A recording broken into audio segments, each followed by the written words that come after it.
Okay, I think we got enough of our audience here to get it going, so I'm gonna kick this off. And I start by again thanking for everybody for showing for this Community Mobilization Resource Coalition meeting. And let me see, I can share my screen and so I can show the agenda here.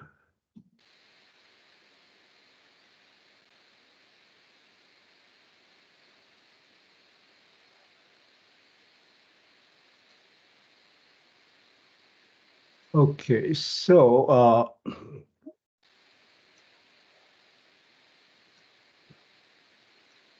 today's agenda, of course, to welcome, gratified to have Chow to talk about City of Rochester DI updates. And before we turn over to Chow, I'm going to say a few words. Typically, want to say a few words about remind folks for those that are just finding out about us, and for us that been with this movement for a while, still wanted to give us an update, some kind of reminder what we're all about. And I'm going to use my slides here. Can everybody see my screen? Just want to make sure. Yes. Okay. Yes. Yeah. Yes. Yeah. Good.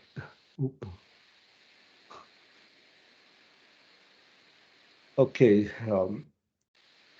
The vision of CMRC is, CMRC stands for Community Mobilization Resource Coalition, is a grassroots program or grassroots coalition.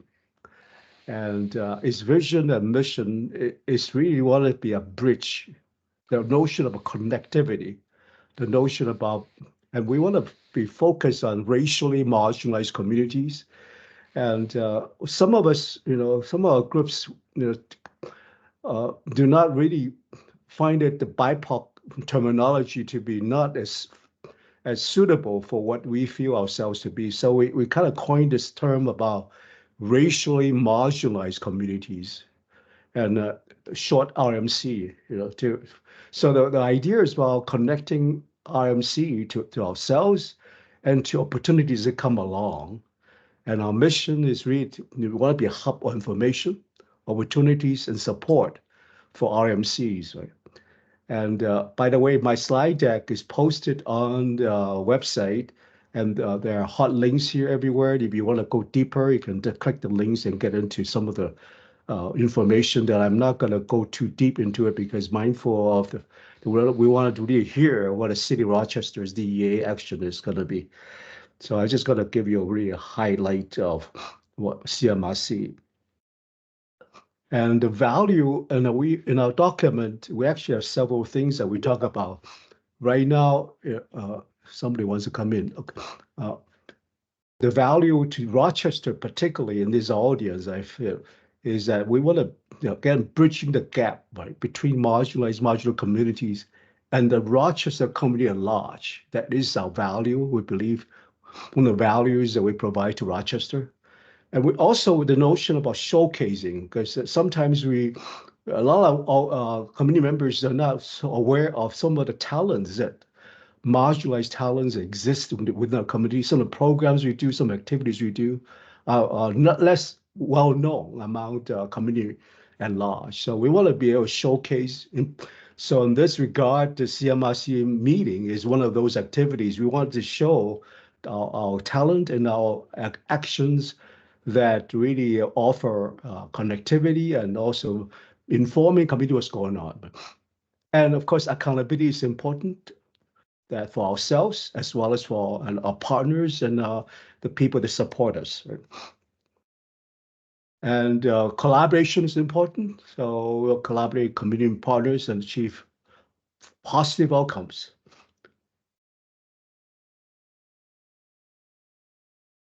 Some of the as far as actions are concerned, one of in this moment really gives some pause and reflect upon what's happened to our community, and as particular to our Black and Brown community members about the recent hate and racism that happened in Rochester near the Central High School. The derogatory race hate word was put on the bridge, And of course, I myself, don't have never been called the N word, but I've been called the C word, okay, myself when I first came to town. And I'm not going to repeat what the C word is. Is it in my context as Asian and Chinese? The C word, is equivalent to the hate represented by the N word. So we feel deeply, representing my community, which is Asian, and we feel deeply about, really wanted to form support. We know that we don't stand for everybody. Then all of us, will suffer. Uh, so we participated in NWCB rally Saturday, and we participate in other activities that. And for those of you who want to go deeper into what happened, these are links that can find out more about these events that was triggered uh, primarily by some of the hate and racism actions that have taken place recently. We also had conversation with C. Rochester, Chow, in particular, two DMC DI leaders regarding some of the collaboration potentials. And recently also a conversation with United Way about how we can collaborate. And we were going to have a conversation with Mr. County regarding the community council. There was the notion about One Olmsted using community council to drive joint studies on racism, the impact on BIPOC health. So that conversation was going to take place on April 18th. Unfortunately, it was postponed. So we'll connect again with them, hopefully soon. Some of the CMRC engagement opportunities that I'm listing here, there's probably more than what I'm listed, but I just want to highlight the potential here. Because Mayor Norton's, is kicking off City Rochester Vision 2050 project. The whole idea about how to build a more inclusive, prosperous community, short-term, long-term, what are actionable items, in particular, how do we be more inclusive in our approach? So the CMRC and members, in particular me as well as others, have been invited to be participating in the Vision 2050 project. And also Mayor Norton's has this, as in the city council meeting, declared that she's working on this idea about international relations committee. Needs somebody come in, particularly she's having this idea about forming friendship communities in terms of relating to collaborating with sister cities around the world. So I think the CMRC, obviously, within our CMRC, we have Asians, we have African Americans, and various groups that we can be joining the friendship community, we believe. And also, the Rochester Public Library is having a master plan proposal. They're actually requesting for proposals. And this request proposal seems to be an good opportunity for CMRC to offer some ideas. So we're sending this out to some of our members, and we know that some of us are actually in the consulting business. So if you look at that, that could be a good approach in terms of they propose some kind of write a proposal to become a convener for this study, and I believe too that there is a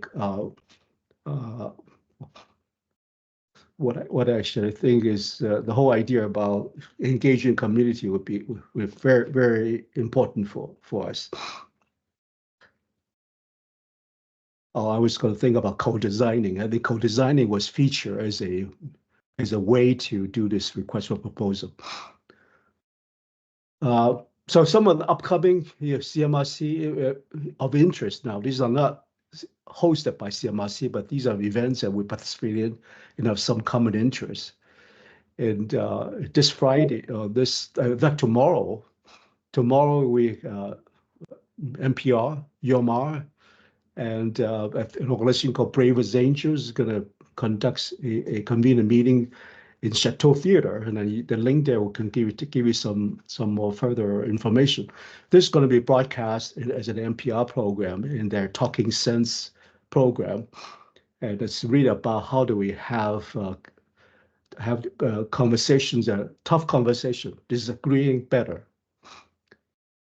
And then other things like we know that within the youth, there's substance use prevention is important. So there is this meeting coming up that folks may want to find out more about it. And then last but not least is for the year of 2024, Your Respect, there's a Power of Encouragement event is coming up. So that's about what I want to say, okay, for now. And I'm going to turn this thing off if I know how to do it. And then let Chow do, okay.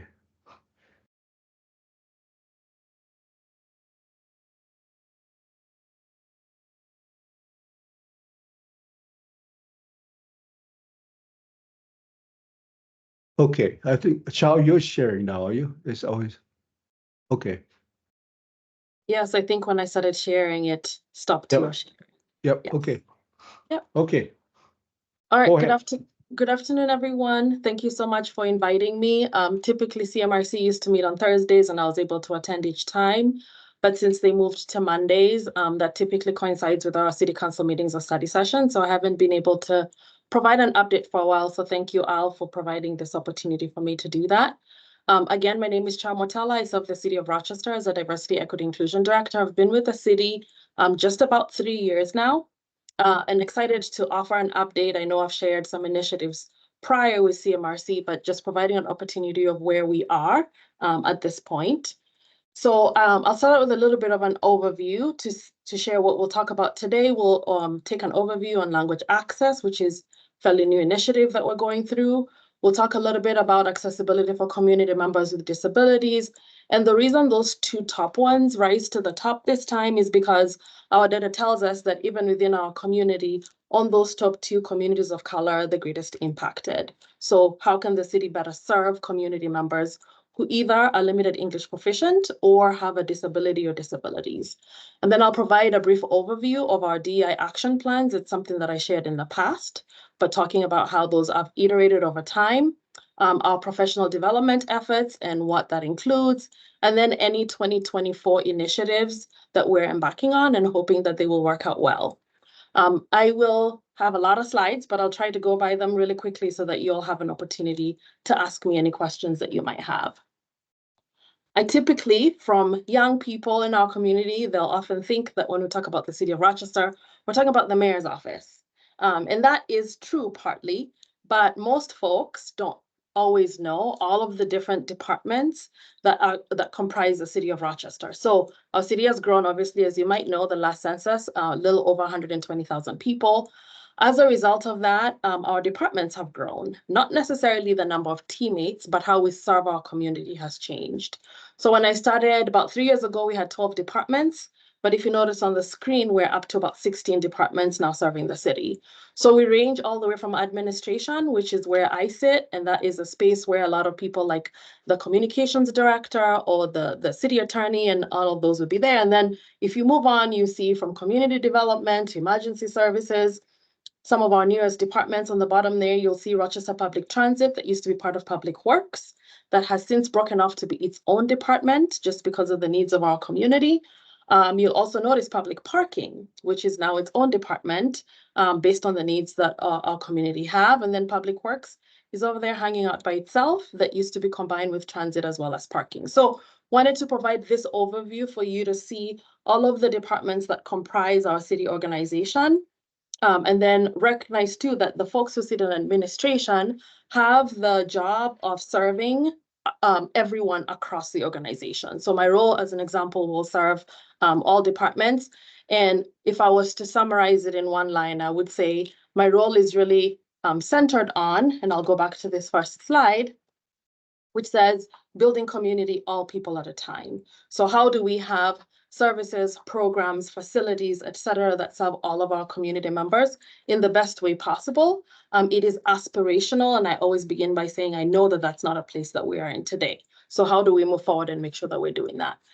When I shared with you in 2022, when I first started, this was our aspirational 5-year plan. And if you remember, in 2022, it was the year of building internal capacity.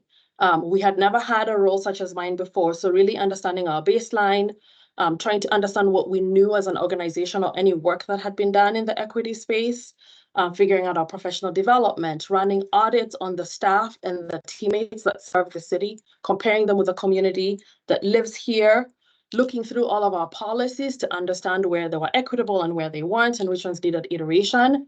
But I wanted to share that we're now in year 3, which is 2024, which means that we have gone through a whole year of incorporating our diversity, equity, inclusion plans. We have reviewed survey data that come from all places, from our disability index to racial dividends indexes, to community surveys, etc. We've gone through 2 iterations of a diversity, equity, and inclusion plan, and I'll share at the end what that has meant.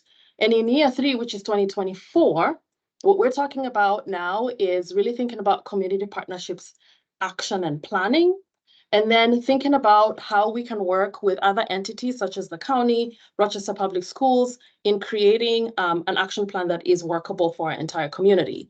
And I think the reason that's important is community members don't often think about their experience with the city as separate from the county, as separate from the public schools. So how can we work together as those 3 entities? And of course, we'll talk about year 5 next year. So I'll start out with accessibility and language access. And talk about why we prioritize this. The 2 questions that we were thinking about is, number 1, how can the city of Rochester best serve and work with community members who have disabilities? And then the second portion of that was, how can the city of Rochester best serve and work with community members who are limited English proficient? In thinking about that, this is how we define limited English proficiency, which is individuals who do not speak English as their primary language, or who have a limited knowledge of reading or writing in the English language. Now, a lot of people will say, well, why do we care about this? Why does it matter? Obviously, there's the moral reason. And as public servants, the moral reason is to ensure that all of our community members are able to access services. But there's also a legal component, which is in the Title IV of the Civil Rights Act. And it says that no person in the United States shall, on the ground of race, color, or national origin, and I underlined that, be excluded from the participation in or denied benefits or subject to discrimination under any program receiving federal financial guidance. And we know that as a city, we do receive a huge funding source, right, from the federal government, from the state government, et cetera. And we're legally bound to make sure that we're serving these communities in the best way possible. Some of the provisions that exist are kind of looked at through this 4-factor analysis that is stipulated by the federal government. The first one being, what are the number or proportion of people in your community that are limited English proficiency? And the second one is the frequency at which we encounter these individuals. So whether they're coming to your front desk, filling out forms, going online, et cetera. And then the nature and importance of a program, activity, or service provided. And if you can go back to that beginning slide that I talked about all of our departments, that would be just about all of the work that the city does, right? And then lastly, what resources are available to recipients and the cost of language access to them.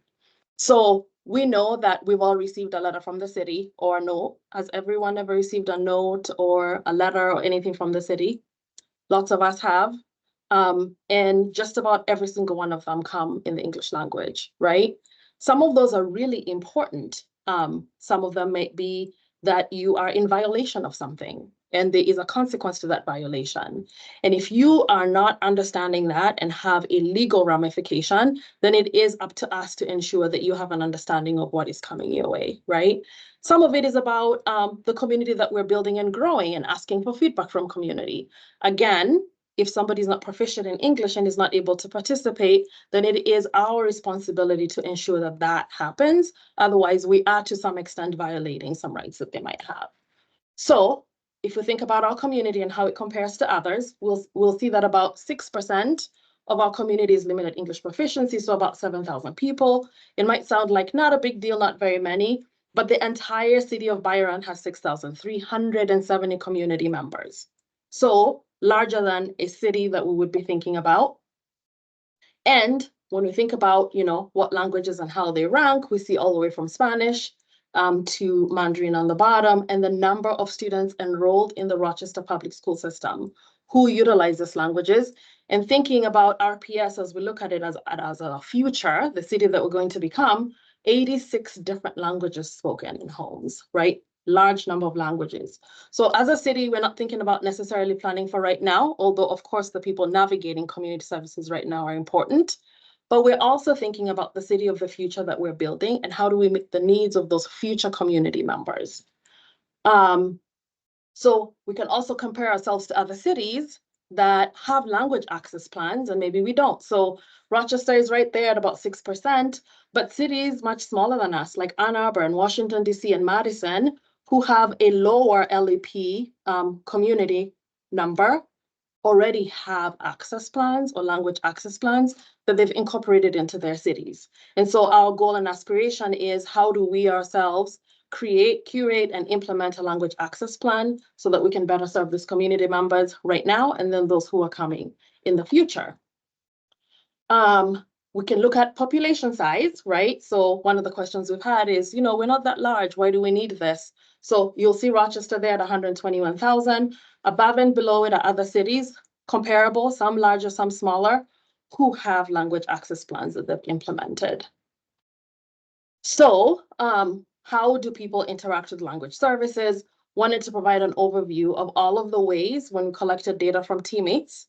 This is what they said, from paying utility bills, right, at Rochester Public Utilities, de-escalating situations that might be law enforcement related. If there's a language barrier, that can be very difficult.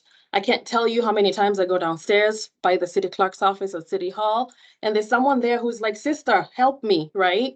Because they want to pay a bill or they have a question or get a license for a business, and they aren't able to understand the language, and that is difficult and that is not equitable. So how do we do that a little bit better? So the question is, what have we been doing and where we're going? We have done a language access survey with all of our teammates. We've explored the viability of bilingual pay differential for city teammates, which I think is really important. For city teammates who do speak another language, is there an opportunity, as they're utilizing the skills as they already do, to get a pay differential? We've also looked at, as we're recruiting for jobs, for folks who would be in a front-facing position, which is at a front desk, etc. Are we adding, as part of preferred qualifications, bilingual or multilingual to those jobs? And we've begun doing that, right? We've met with key community partners such as Rochester Public Schools, IMAA, and others that offer services to our community members. We've also joined the Municipal Language Access Network, which is a actually worldwide organization that is very specific to how we serve community members who are not proficient in English. What are we hoping to do?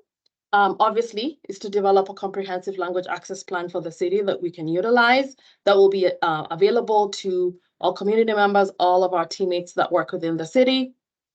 We've also just created an internal language access team across departments. So each department has a person whose responsibility is going to be making sure that that language access plan is followed and implemented. Now, folks ask, how did this happen? One of the things we did last year and in the first year was thinking about our capacity and saying, how many people do we have in the DEI space? And realizing that of all of the work that we have to do, one person is not adequate. So I did apply for a fellowship and to see if the city could get a fellow. And we were very fortunate to have a fellow that joined us in 2023. He will be with us for the next 2 years. And his work is going to be primarily in this language access space, but he will also be working in this space where we're talking about community members that have a disability, which is the next topic. And when we're talking about disability services, about 10% of our community members have an identified disability. What I will say about this is, when you look at this information, very many people who have a disability and that are not documented are people of color because they may not know the access point to document that disability. And so it's really important for all of us to share with our community members that we might know or are networked with or we serve, that it is important to make sure that it's with the school or within their jobs somewhere to document that they have a disability, because it's important for the services that we're able to offer. Again, under the ADA, which is the, somebody said I can help with that. Thank you, Deborah. Under the ADA, these are the things that we are required to do as a local government. The first one is to provide reasonable accommodation procedures for city services, programs, and activities, everything that we offer. We are also required to provide a grievance procedure for community members. So if you were, going to a city building and for some reason you didn't have access to the building itself or to a service that was offered there, and you happen to have and it is because of your disability, we have to have a procedure that allows you to be able to navigate that. A transition plan for facilities. So as we're building new ones or updating ones, have that. And then a self-evaluation plan for cities. So how are we evaluating ourselves to make sure that we're meeting the needs of community? So in that space, we can go into what a reasonable accommodation is, and it is what is within our ability as a local government to provide to a person that has a disability so that they can participate, whether that is a meeting or a physical space. And a grievance procedure, I just shared that, under the ADA, it's to allow individuals with disabilities to file a complaint, right? Make sure that they're able, whether it's a city service, bus, etc., to have what they need. So in accessibility, where are we and what have we been doing? And all of the things that we're talking about are things that we previously didn't have in existence. So they're kind of brand new. We're formalizing our accommodations process and grievance procedure so we can have an easy, accessible process. Because what we had was something that website that you have to dig and find and speak the language, etc. We're also talking with accessibility coordinators in other cities. We're making sure that our website is 508 compliant, adding some additional tools that are very specific to folks with disabilities to make sure that they can navigate our website, and as well as benchmarking with other cities. Where are we compared to other people, right, who are about our size? We've also developed a comprehensive change management plan for the city to make sure that as we are getting new facilities or new programs, they have a checklist of things that they will follow and adhere to, so that we're not having this conversation again in 10 and 20 years, right? To say, how did we miss this boat? We're also working with community organizations that already work with folks that have a disability to understand from their perspective things that we need to do differently or better to improve our services. So really excited on those two initiatives as something important that we haven't always done as well, and we're hoping to do better than we've done in the past. Moving on to 2024 initiatives, and please tell me if I'm speed talking here. I'm happy to slow down. Deborah Sakatanga at me. One of the things that we've talked about before is the idea that the city of Rochester is growing faster than we even can think about, right? And a big part of that is an infrastructure project. So all of the buildings going around everywhere. As a city, we have fund projects that we put up ourselves or that are supported by Destination Medical Center. And in 2019, DMC adopted women and minority-owned goals for businesses, essentially to say, because we know that our city is going to grow really fast, how do we make sure that we do that equitably, right? And how do we make sure that we have women-owned businesses and minority-owned businesses participating? In 2021, the city of Rochester adopted those goals as well. What you'll notice from this particular one is we started in 2021. We knew that we needed to grow our own internal capacity in order to meet this. So we started out with all projects that are $5 million or more had these goals. And you'll notice the goals are for heavy civil projects, 4%, commercial, 7%. But you'll notice that as the years go by, this value here gets smaller and smaller. So the goal is that by 2025, all DMC funded projects and city funded projects that are valued at $175,000 or above will have women and minority owned goals. And people will say, why? Why is this important? You all know already that for the most part, women, communities of color were excluded from economic mobility, right? Whether they couldn't own businesses, couldn't own homes, or we're not allowed to get into that space. So what is our responsibility at the current time to do our best to kind of impact that harm that happened? So I think this slide is important because it tells us that hopefully we're making a difference. So from 2019 to 2023, 7.6% of all projects have had these goals, which means there have been over $8 million that have gone to targeted businesses. For our current projects, which are our active projects, about 6% currently, which is $3 million for this year alone. And then active private projects, about $1 million so far. So if we continue to have these goals, that means the share of dollars that are going to women and minority-owned businesses continues to grow and grow and grow. And we can separate this further and say which ones went to women-owned businesses, which ones went to minority-owned businesses. And that's something that we'll be working on this year to split those two apart, because I've had that question. And you also notice on these little blue boxes on the bottom, when we started this in 2021, we only had 8 projects that had these goals. But in 2024, we have over 40 projects that have women and minority-owned business goals. So really excited that as the city continues to grow and have more projects, there'll be greater engagement. So folks will often say, where do we find this? And I will tell you that when I first started and I was like, where do I find a request for proposal? It was really difficult to find. So we now have, and I know Al, you'll share this, one link for all of our bids and proposals, where you could just go to one place and you'll be able to see all of the different projects that are upcoming that people could bid on and that they could participate in, and particularly because we have these goals that need to be met.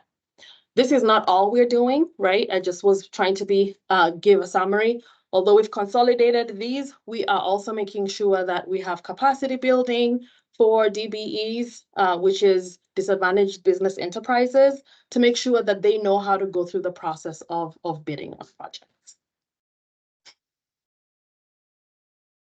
The slides were stuck, right? The other thing of huge interest to most people is the Racial Equity Index. There is a URL here that you could kind of scan and get to the site. So this equity index was only available to private institutions. But in 2023, which is last year, they finally had the very fast Racial Equity Dividends Index for local governments and for nonprofit organizations and anyone who wanted to participate. The reason I thought that this was really important for the city to participate in is we never had a baseline, right, on a lot of things that local government offers, and I'll show you what those include. So the Center for Economic Inclusion does this. They are from Minnesota, centered in Minnesota, and are a woman and Black-owned business. And what they realized was the biggest way to make a difference when it came to equity is economic mobility. And that a single person certainly can make a difference, but large organizations that, you know, make millions of dollars, right, and collect a lot of our funding, were not necessarily doing everything that they needed to increase economic mobility of communities of color. And they are centered in St. Paul. And what they do is go from awareness to action. We always see the data that shows us the outcomes of the disparity. But this is designed to go into an organization and evaluate them from the inside to see how they're performing. So it provides companies, local governments with the tools that they need to understand their performance, their competitiveness, and then gives them a plan that they can follow very specific to racial equity. So they start by identifying specific racial equity standards that are tangible actions, and then they score. And then they go from what do you need to do, but more like how are you going to go about this? So the standards that I really wanted to show you, and I'll come back to this slide, would be this ones. So when the city participated last year, and I will say there were about, I think it was 11 different cities in Minnesota that chose to participate in this. Olmsted County participated as well. We were measured on 70 different equitable standards across 11 dimensions. And these are the 11 dimensions. They looked at our leadership and said, of your leaders, how many of them are people of color, right? They looked at our hiring, and it wasn't only how many people did you hire, how many of them did you retain? They looked at our promotions. Of all the people who were promoted, how many of those were people of color compared to the people of color you have in your organization? So it was pretty rigorous. And it goes on and on to procurement, where we're purchasing, our budgeting, et cetera, et cetera. And then you get a result back. And your result back comes in a score report where you're able, and it's a confidential report, where you're able to see what was your overall score, how did you compare to other cities and organizations that are similar to your own. And then it also, if you look at this third box over here, when you get a score, it shows you how you scored on each question. So you're able to see the areas where you need to improve. And so I think that was very valuable, at least for me, to say from an racial equity standpoint, and when we're looking at all of these things, from leadership to public safety to workforce development, where do we start? Where's our lowest score and what's our highest? So even though it's a confidential report, I can share with you that our lowest score as a city was in procurement.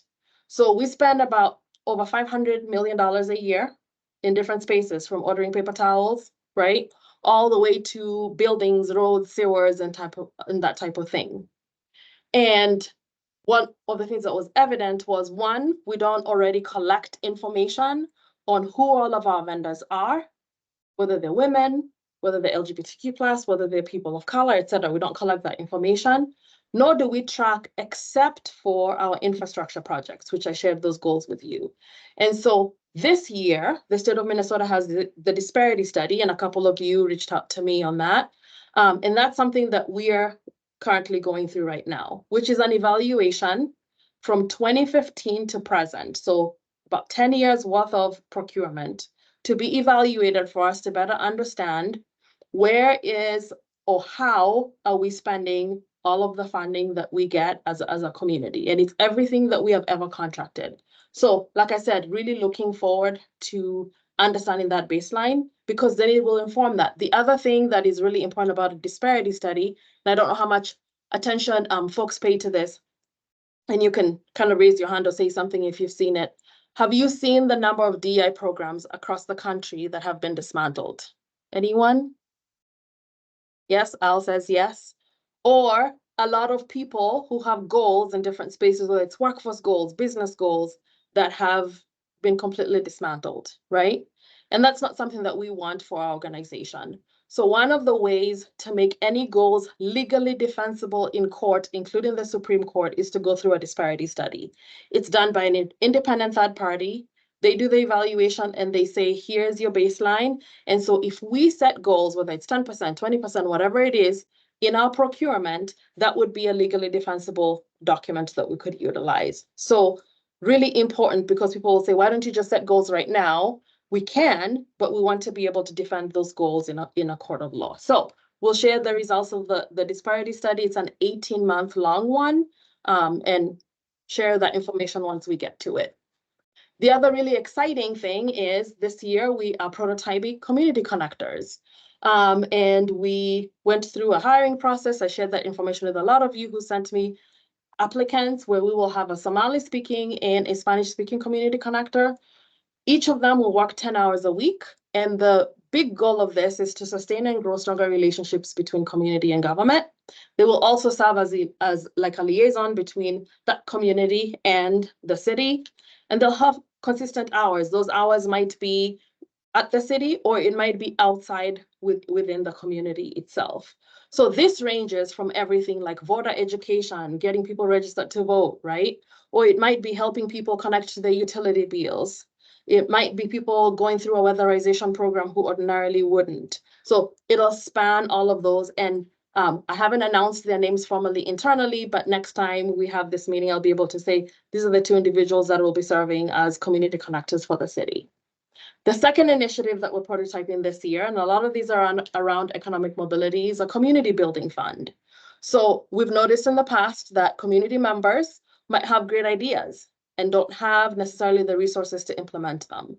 We're hoping to have innovative, creative folks in the community who have a great idea to be able to have part or all of the idea funded.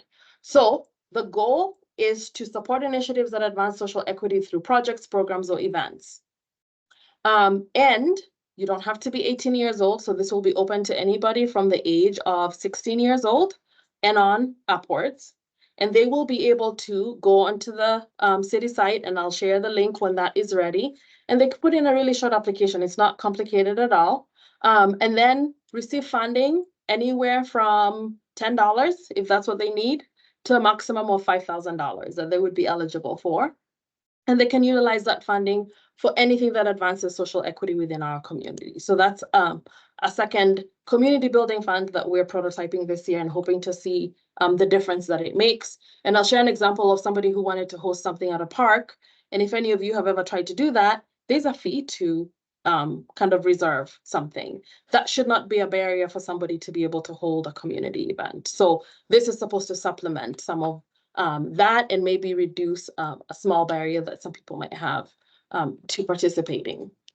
And then the other thing I wanted to share was with professional development. So in 2022, when we first had our professional development, we had a contract through IMAA, as well as another one through the Diversity Council at the time. And then we were seeking a third partner for organization-wide professional development. And with those three, we've had about 300 teammates that have completed a 6-month intensive professional development. So not just I went to a one-time training and then I was done. This is a commitment over 6 months that they go to, and it's curated, etc. And our goal is mindset and culture shift, but really to impact policy. Part of what happens in that is what we call a JEDI audit, which is a justice, equity, diversity, and inclusion audit. Human Resources was the first one to volunteer to go through this, and I'm glad that they did. And what they had reviewed was, it was a policy review. They wanted the respect in the workplace, harassment, and all of that type of stuff reviewed. And then in 2023, we had the Rochester Public Library Parks and Recreation go through it. So the intention of this, if we go back to the first slide, when we're talking about how large our organization is, if we were to do an organization-wide audit, it would probably take 2, 3, 4, maybe 5 years to go through it. But doing one department at a time allows us to start making changes in each department slowly over time so that we're still making changes. It has been very valuable to have these audits, and the summary reports are available for each department that goes through this, but with very tangible items that they can go through. So one of the things that we've said is it's not inclusion if you invite people into a space you're unwilling to change, right? So when we're thinking about the city services and policies and processes, one of the tools that we're thinking about when we are thinking about change, and I know this is very small, is our DEI action planning. And the word action is there on purpose. So it's not just a plan on paper. It is, and you'll notice, I put under there that there are 4 main overarching goals that we have: recruitment and retention of diverse teammates, professional development, community connection, engagement, and community impact. Each department comes up with action items under each of those, right? So they are, I'm using the police department one here as an example. When they come up with an action item, they have to have KPIs, which is their metrics. How are you measuring that this is successful? They have to put in the teammate that is responsible for that action item. When are they going to be done? And there's a quarterly check on each of those items. And I'll show you at the end some of the things that have happened as a result of the action item, because it's one thing to look at it on paper and then to see an outcome. The other thing that we've worked on, which is a partnership between the City of Rochester and DMC, is an Equity Alliance. So folks will say, well, what's the difference between the Equity Alliance and other folks? The Equity Alliance is really specific to organizations to say, we want organizations to examine themselves internally and change their own policies and practices before going out into community. So how do we accelerate equitable change? It's by changing ourselves first, right? And transforming ourselves.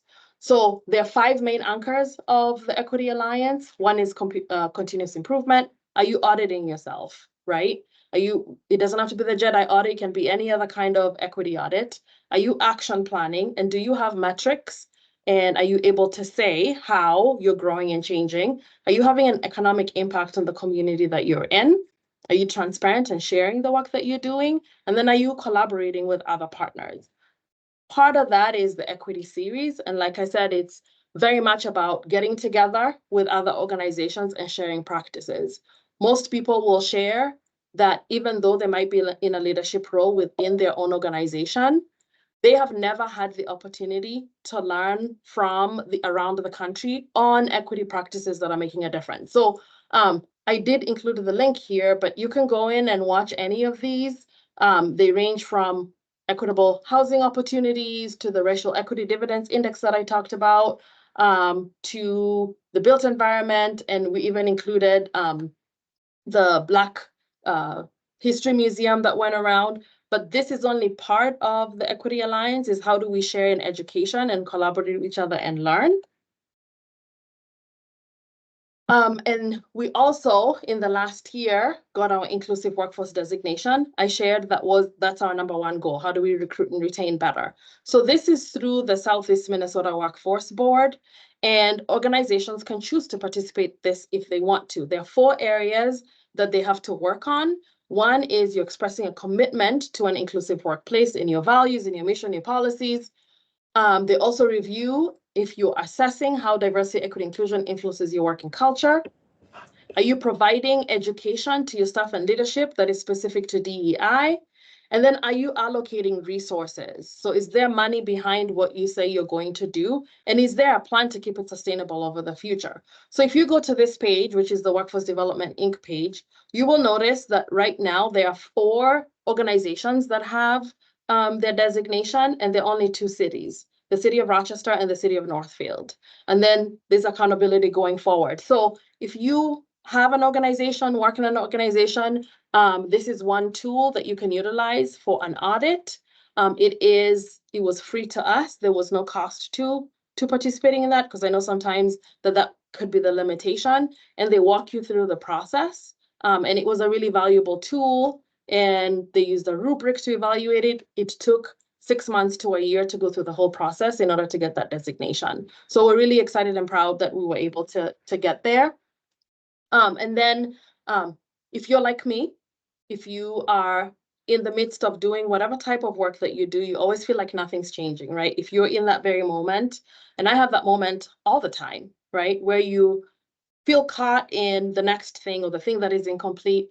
And this really stood out to me. So transformation is an ongoing process that tends to appear ordinary when in fact something extraordinary is taking place.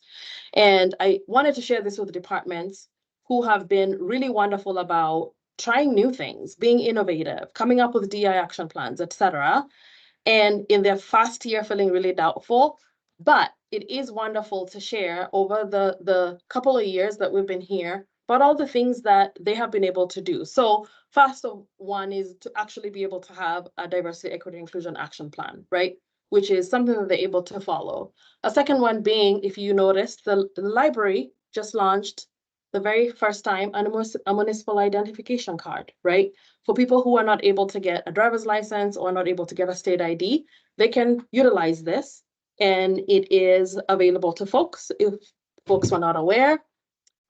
We have a communications and engagement toolkit, right, for all of our engagement practices. So whether you are city teammates or a consultant coming to work with us, you have a toolkit that gives you step-by-step so that you know how to better engage your community.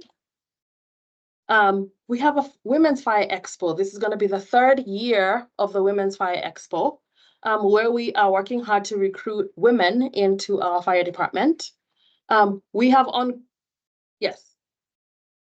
Al, you are muted. Yes, Jose, I think. Yeah, Jose. Okay, Jose, I have a question. Seems like Yeah, I just have a question, Yeah. and thank you very much for all this information.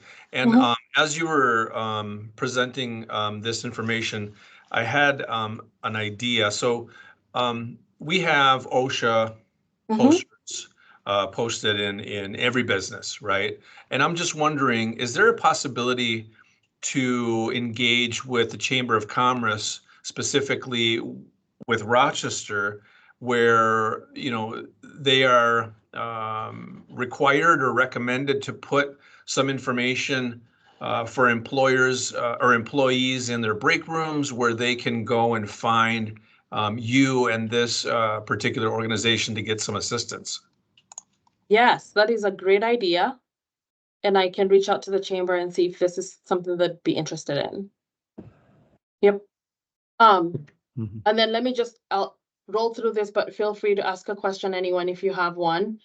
So we have ongoing professional development, which, like I said, is a 6-month investment for each teammate.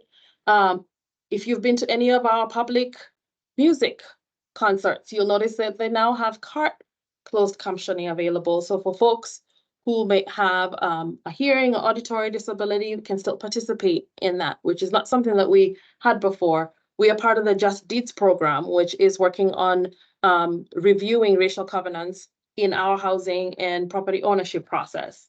We applied for and were awarded the $1 million from the Bloomberg Mayor's Challenge with an additional $750,000 from the Department of Labor. We got our workforce designation, right? We had our very first internship program last year, which the background of that is, how do we get young people to understand and develop an interest in city government? And so this year we're going to have our second cohort of high school and college interns. We have affinity groups, right? Which within our own organization, which range from an affinity group for people who are interested in social justice to one that's called Unity in Color for teammates that identify as folks of color themselves. RPU, which is our public utilities, have a book called I Want to Work RPU for recruitment purposes. Our RPU, again, came up with a welcome packet for every new resident who comes into our community gets this, that allows them to know about budget billing, about weatherization for their home, et cetera, et cetera. And so all of those things that showed up in the past slide were things that started out on an action plan for a department that have come into and transformed into a policy and action item that we now have as an organization that hopefully serves to work in kind of building communities for everyone. And so my hope is continue to be able to add to that last slide, right? And be able to see how we are as a city organization transforming ourselves so that we can better serve the community members that work and live in this community. So I will pause there for any questions that you might have and maybe take the slides off just in case.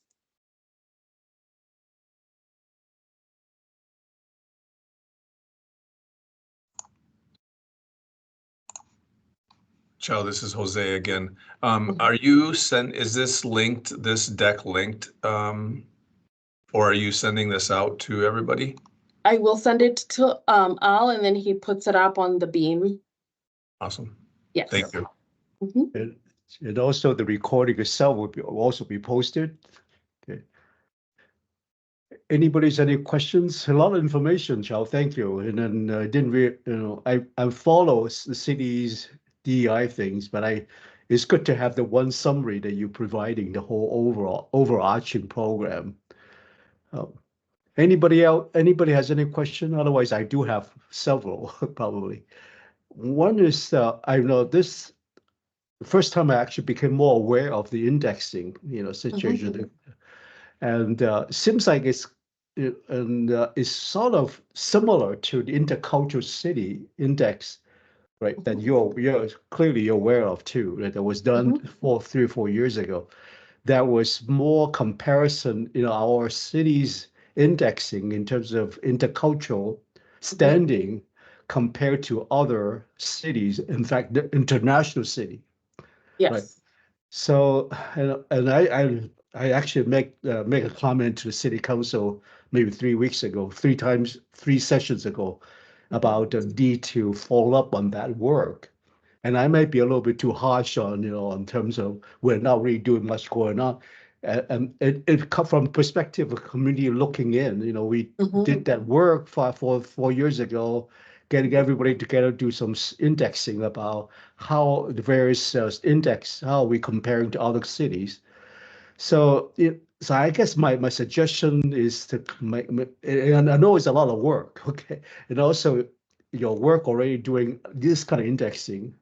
So somehow we can at least make some communication about that. Maybe the other methodology is maybe outdated or maybe not as important as comparing ourselves to U.S. cities. It seems like that's what we're doing right now.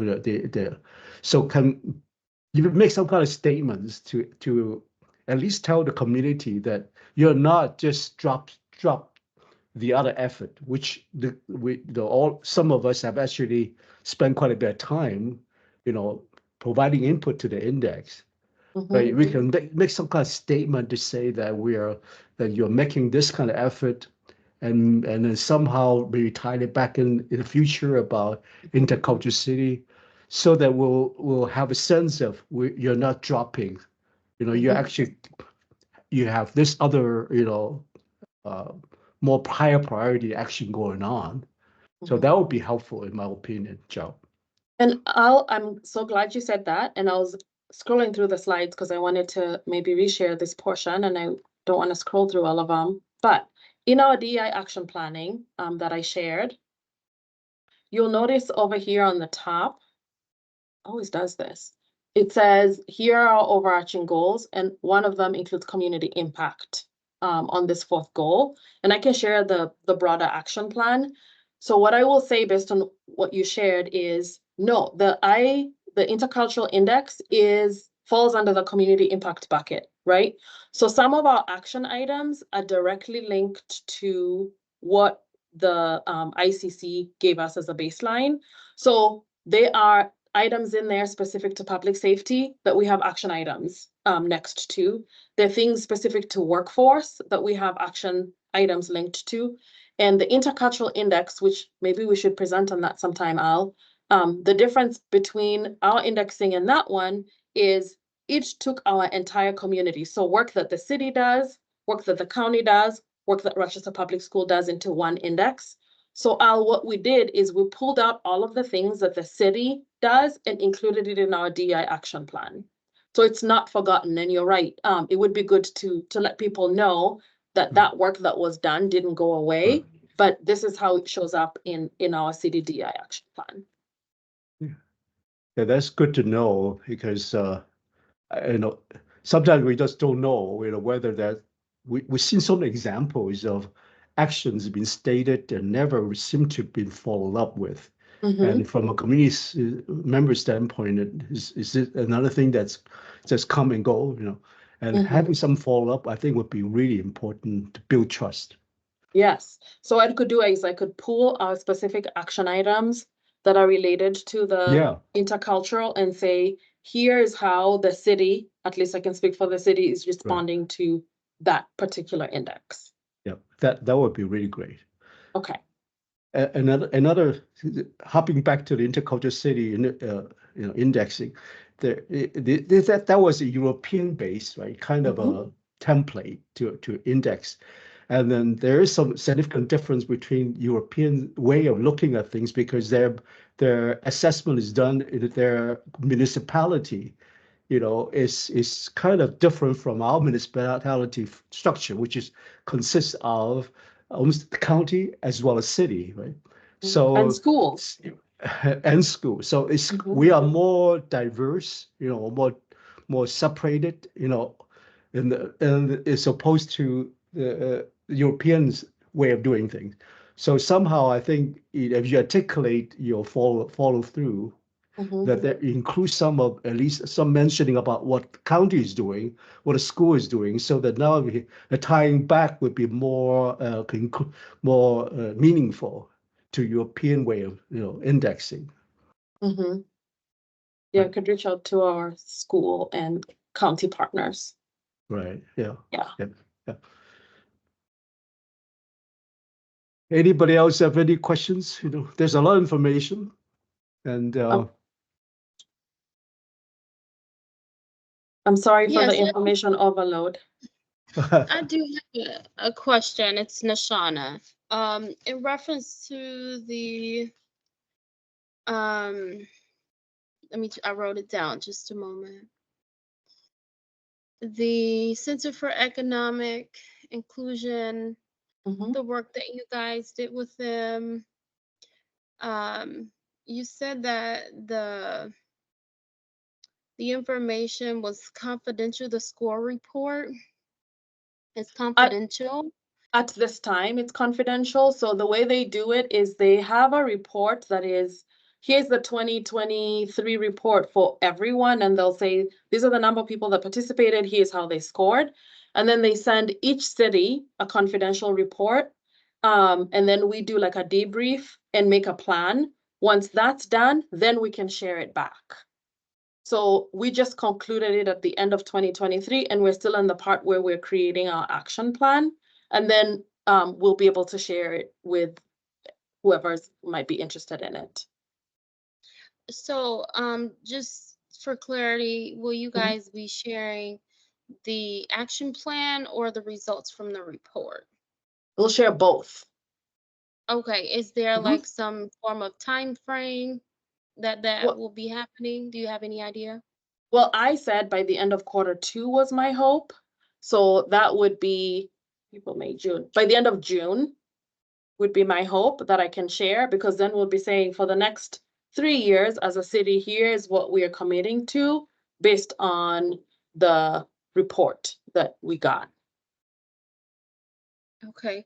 And Yes. the other question that I had, in light of the recent activities that happened near Century High School, for the DEI department, does the DEI department with the city of Rochester have any action plans to address the needs of the Black community that was stated? I'm not sure if you were at the town hall meeting, but there has been a lot of concern from the Black community regarding some injustices, and I'm just wondering, are there any action plans for that right now? Any communications in regards to that, as far as some action plans from the city standpoint that doesn't include or does include this score report?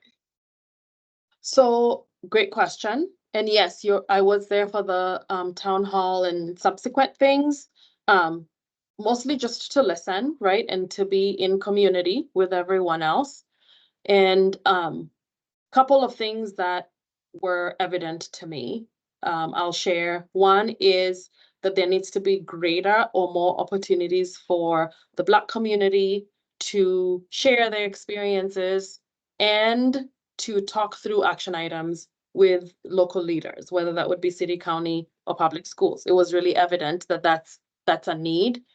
But it was also really evident to me that in our own protocols, so Nashana, I don't know if you saw that, but we did have a media, you said like a release the next day, right? Sharing, this is a city stand on events such as this one. So better changing our engagement plan so that we can be responsive in a different way or in a better way to events such as that one.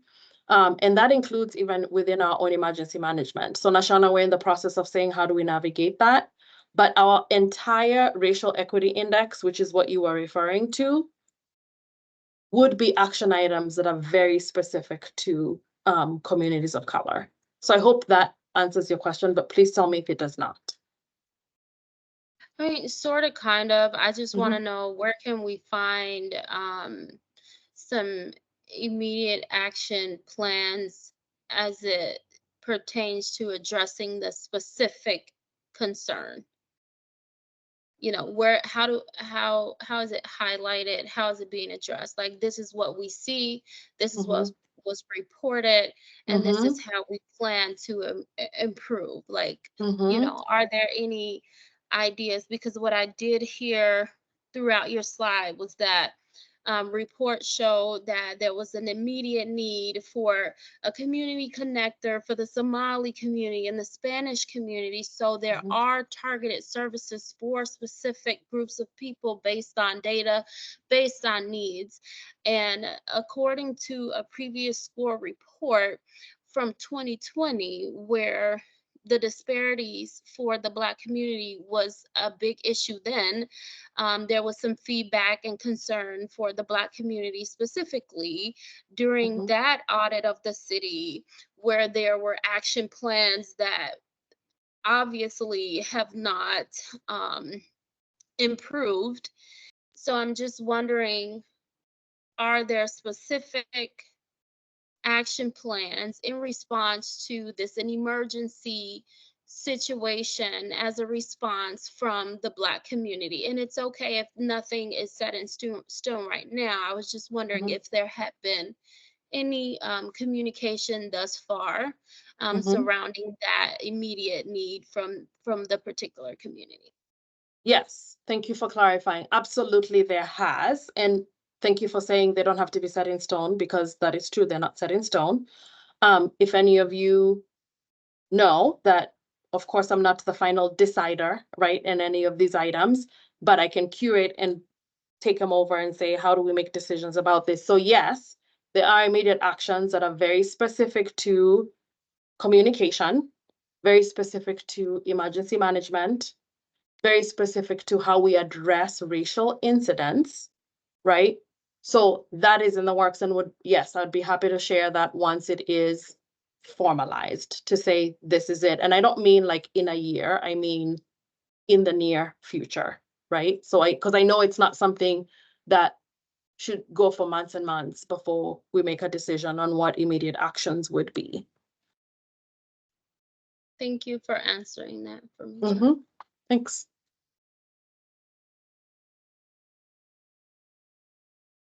Any other thoughts or questions for me? It can be reflections too. They don't have to be questions.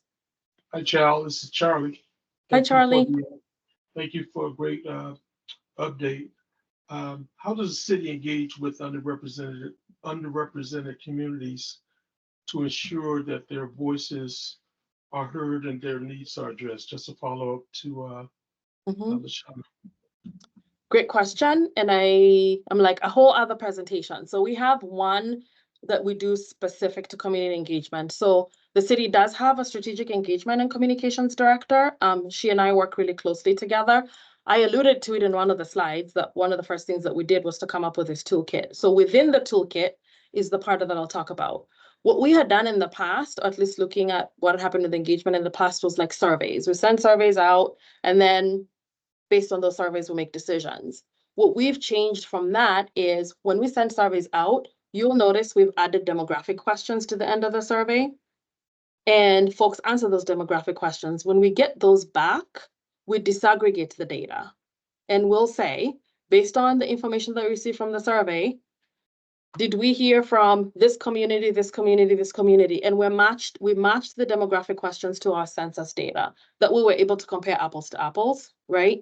And so when we disaggregate that data, we will have a next step in our engagement, whether that is a focus group, whether that is community co-design, where we have personas that are attached to who we missed in that initial engagement. It could come to a space where we're talking about a language portion, and we do that then we will address that language component. So a good example of that, because I was trying to offer a relevant one, is when we were doing Silver Lake master planning process. Silver Lake was built, had never gone through a master planning process, and it was our one opportunity. And the survey went out first. We disaggregated the data. Based on that, we were able to see, which is very normal, 90% of our respondents are white on just about every survey that we send out. But we break it down farther beyond the racial component. We also look at the age groups. What age group are we not hearing from? Because we know that our young community members and our aging community members also have valid and valuable ways they navigate our community. And so we look at that.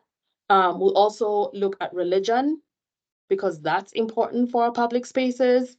And so if you look at that engagement for Silver Lake, it's really iterative. There's this, then there are focus groups. We work with grassroots community organizations. I've reached out to a couple of you who host their own sessions with compensation from the city to hear from that particular group or demographic, and then put all of that information together, right? And what I find valuable, at least I found valuable from that, is there are things both for Silver Lake and Soldiers Field that we would never have known if we hadn't engaged that way. From family restrooms to having a lazy river as opposed to something else, to making sure that our access points for our communities with disabilities are very, very different, to even the colors that we use for community members that might have a family member with autism. a lot of those things came from the additional engagement that we did with very specific groups, like the groups with disabilities, to know that you don't use the color red, right, in a public space. We need to pick different colors. Or the way they DOS swings, even though the ADA tells us that that works, from a community member who's using a wheelchair, that does not work. So how do we do it differently? To some of our male folks in a focus group that said, we go to public spaces and go to the restroom, and there isn't a changing table in the men's restroom, right? And some of us are either only parents and or maybe take our kids to the park without somebody who's female present, right? So there are these additional snippets that we get from these additional engagements that are not the traditional surveys. So I hope that's useful, but I'm happy to share some of the case studies that we have done with, I would say, pretty innovative engagement processes that have changed the outcome for our public spaces. Thank you. Mhm. Okay. So is the survey, the report itself available, what you described? You mean for like Silver Lake? Of Silver Lake or other, you mentioned the fact basically that you are engaging with various groups, Mhm. people with autism and other groups, and you aggregate information and coming up some kind of a indication, where the needs are, right? Is that a report somewhere that you're actually publishing or not, or just Those- internally used? No, those are available. So a couple of different places. When we utilize co-design, we've been adding those to the co-design page. So each one, the case studies get added there.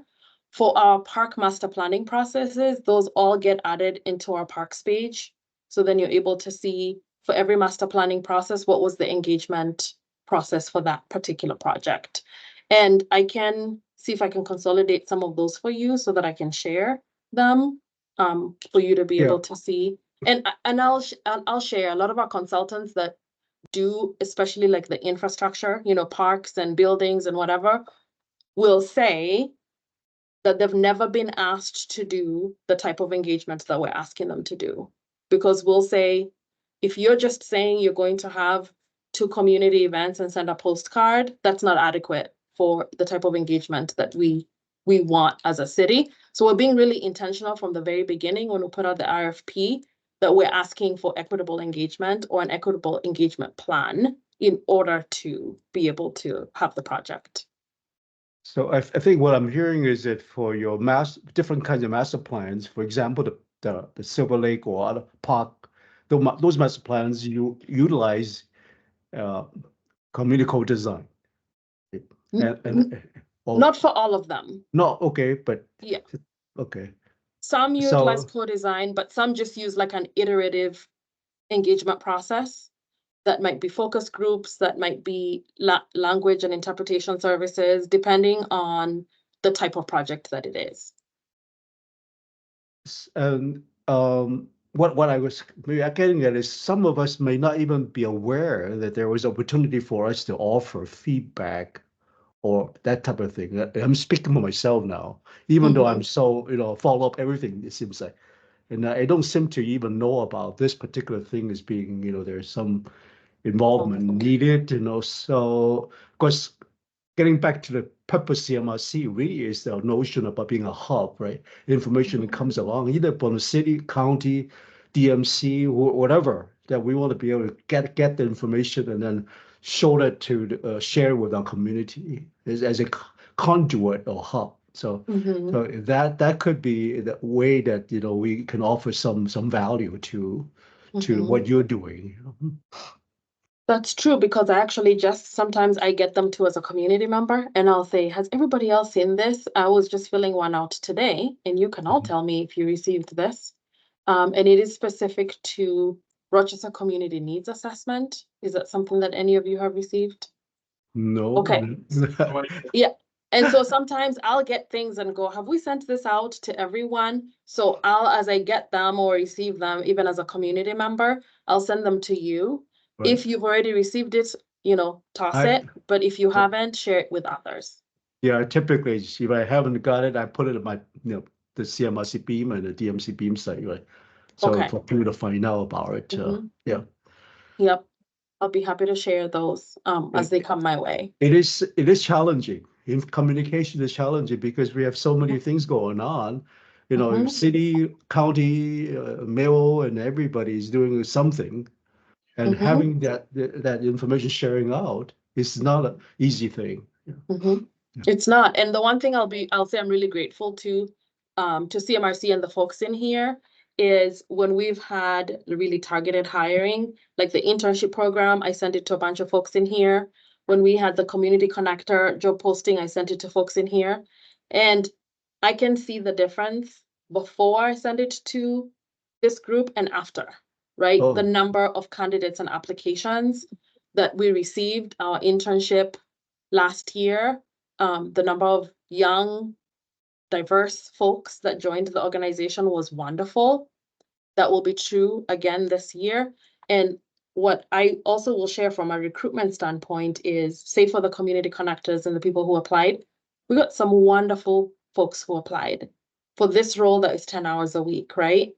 And I remember looking through some of the applications and saying, there are about 5 other jobs on the city page that you're qualified for. Can you apply for these other jobs?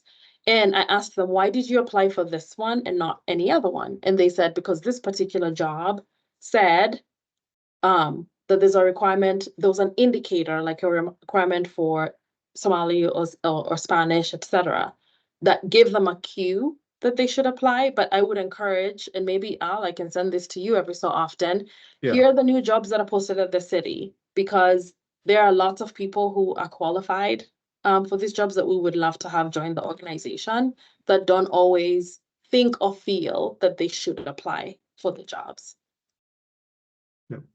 Yeah, I'd be happy to post the information, and I got plenty of time, as you know. Yes.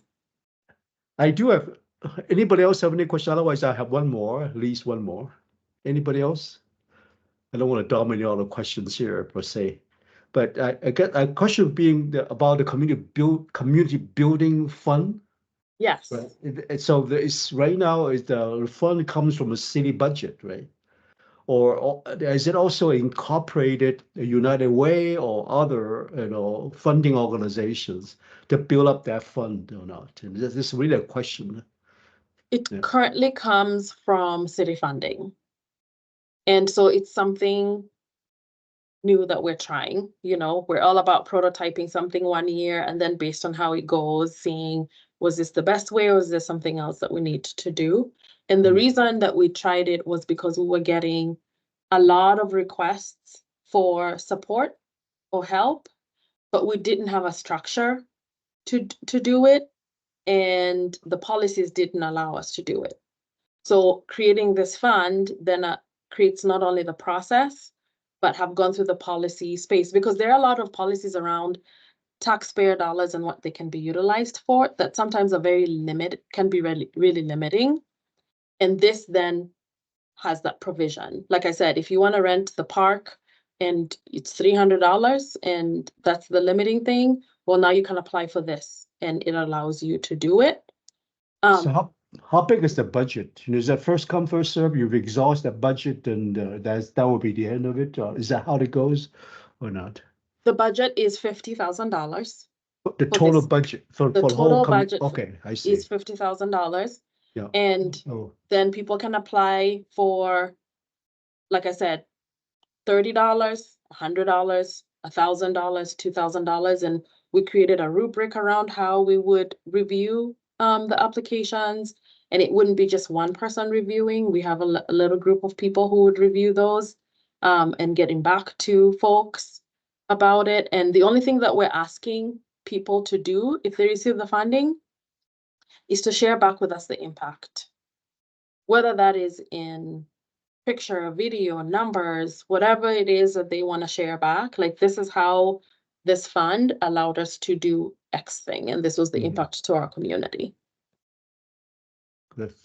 So that how to apply and all that is available on city website somewhere. It will be available by May 15th. Okay. But I wanted to let everybody know it's coming Yeah, because yeah. this is the time when all of the summer things are being planned, right?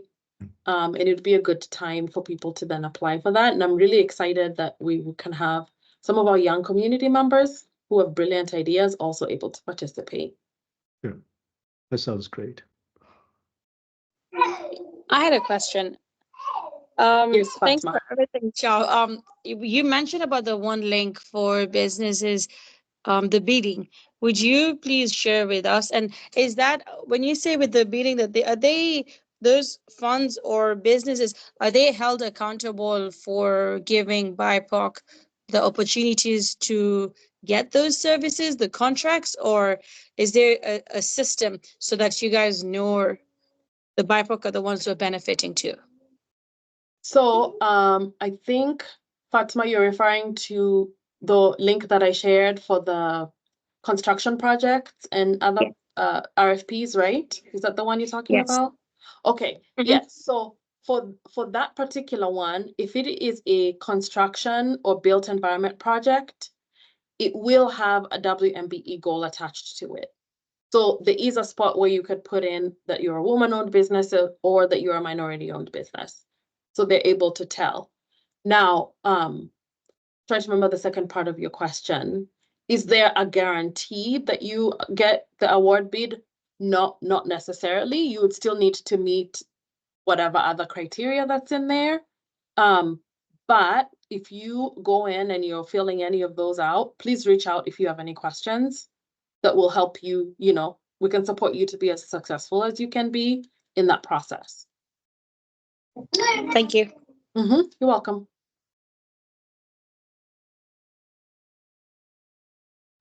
Thank you again, Chow. But I do have maybe expressed from a CMRC standpoint, maybe a little bit of harsh comment, maybe in this case. The fact is that that in particular, that we weren't aware of the opportunity to be able to respond to requests for the DEI professional development, for example. In fact, when it was brought up in the city council, right, about getting approval to make funding available to good enough consulting. That their request for proposal. In fact, even the city council, I think Sean was the one that raised the fact that was there any competitive bidding for to fulfill that particular contract, right? So some of us became aware of that, but it's already after the fact, right? And I understand, from the response from the city administrator that there was a relationship, there was prior relationship, etc. That's somewhat understandable, and I don't want to be overly critical about. But I guess one comment I should be very mindful about building up trust within the community, that there's a fairness and information sharing, that we can, also be participating, up in the beginning, or if we don't get chosen, there's reason why we don't get chosen, that type of thing. So there's some comment that I wanted to, make us publicly to you, right, about that. And I'd love to respond to that, and I appreciate that you brought it up publicly, actually. So for professional services, those don't go through the RFP process typically. And so this particular one did not go through an RFP process. But when we initiated the professional development requirements, this was 3 years ago when I started, right? And at the time, IMAA, Diversity Council, were able to respond. And then IMAA did more of the language component. They submitted a joint proposal to us, right? But when everything happened with Diversity Council and we put it out, a lot of our local businesses or consultants had not even started their businesses yet. Because I remember a couple of them reached out to me after and said, hey, could we do some work with the city? But we were already in contract with Good Enough Consulting, right? And that is to go through a professional development. So yes, I agree with you. The intention is always to work with local practitioners if possible. And actually a couple of them who reached out to me saying, is there, any interest within the local?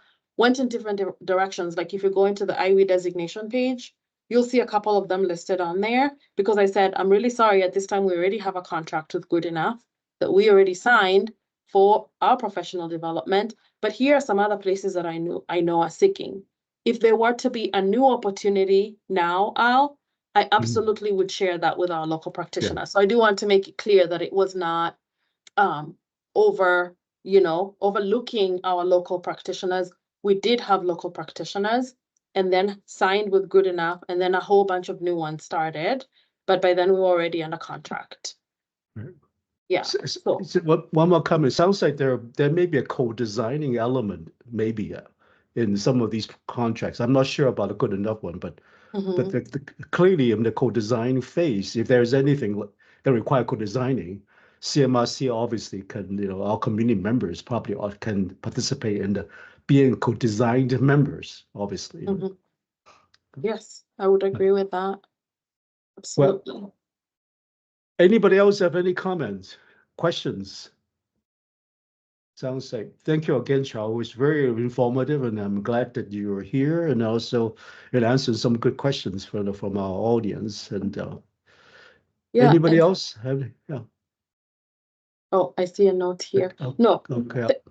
Thank you all for your time. And if there's specific parts, I know it was a lot of information in a short time. I'm happy to send you information on just specific areas, but I appreciate your time. You will share your slides with us, and then I'll post it. And then this meeting is recorded. And then any follow-up, I'm sure that Charles is very happy to respond to any comment later.